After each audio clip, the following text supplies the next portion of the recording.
PWD, ang ulat panahon na hindi kaiiwan, rain or shine. Magandang araw Pilipinas!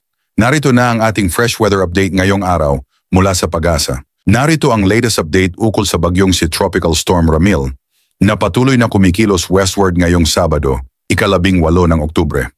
Sa pinakahuling tala ng Pag-asa kaninang alas 3 ng madaling araw, namataan ang sentro ni Bagyong Ramil sa layong 315 kilometro silangan ng Juban, Sorsogon. Taglay nito ang lakas ng hangin na umaabot sa 65 kilometro bawat oras malapit sa gitna at bugso na umaabot ng hanggang 80 kilometro bawat oras. Patuloy itong kumikilos westward sa bilis na 20 kilometro bawat oras. Asahan na ng ilang bahagi ng bansa ang malalakas na pag-ulan at hangin dala ng bagyong ito.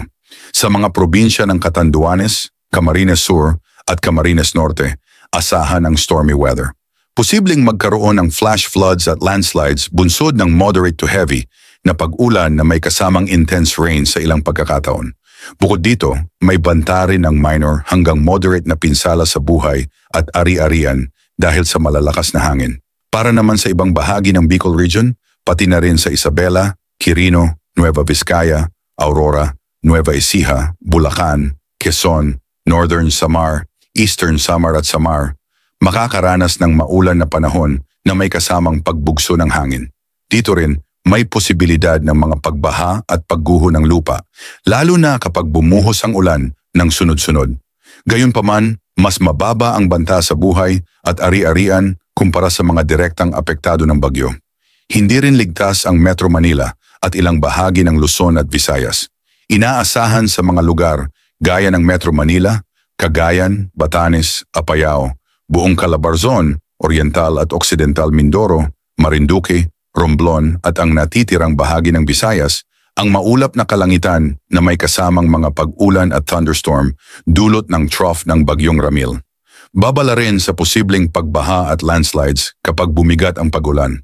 Sa Mindanao at sa natitirang bahagi ng Luzon, mas maaraw at bahagyang maulap, pero may posibilidad pa rin ng localized thunderstorms kaya't hindi rin dapat maging kampante.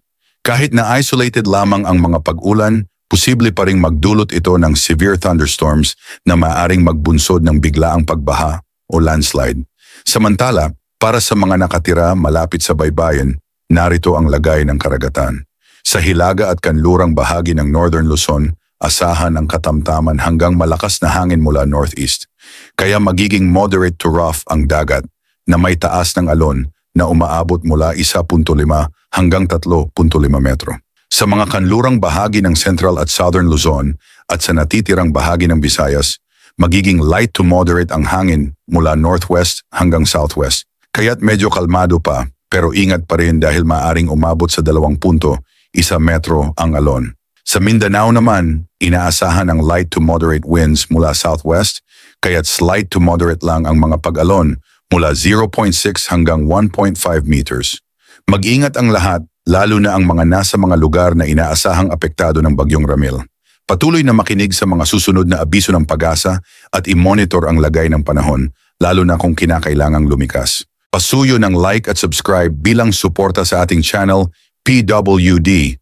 Ang ulat panahon na hindi kaiiwan, rain or shine. Ingat Pilipinas!